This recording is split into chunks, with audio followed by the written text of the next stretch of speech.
Yes, ate ekitongole ekiramuzi kisazeewo okubeera nga kizimba ekitebe kya kkooti ejulirwamu mu bitundu eby'Embale eyo baagala kusembeza buweereza n'okulabika nti emisango ejangwirwako okubanga givaawo gye bali wafunda katulabe munnaffe ate agasakira Mbale gasobodde okubeera nga tukuŋŋanyiza ku nteekateeka ez'ekitongole ekiramuzi kino. Essiga eddamuzi erimu ku masiga asatu agakola gavumenti balonze ekitundu eky'Embale mu buvanjuba bw'eggwanga okuzimbayo ekitebe kya kkooti ejulirwamu. Ettaka eriweereddwayo liri kumpi n'ewaali kkooti enkulu Mbale era emirimu gitandika omwaka guno.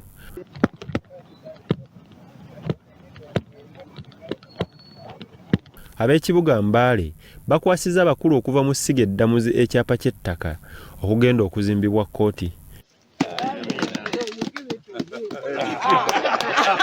Meya w'ekibuga Mbale Namugali Kasimu wa Matabu agamba bayisizza ekiteeso ng'olukiiko olw'ekibuga okuzimba kkooti ne bawaayo ekifo.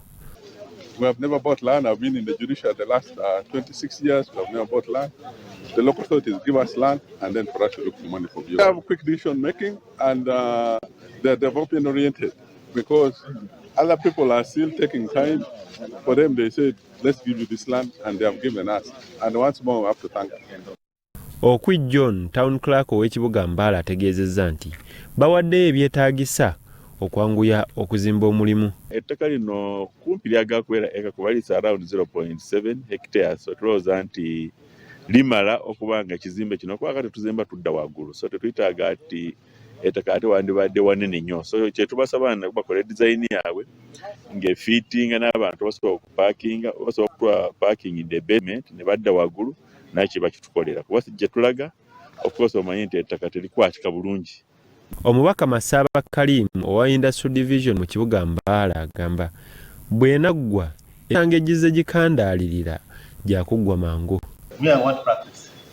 Yes, that's what I want to see. I want to see us start this work and finish. It will help all of us. All our people have been running to Kampala to seek service. Yet you and me are decision makers.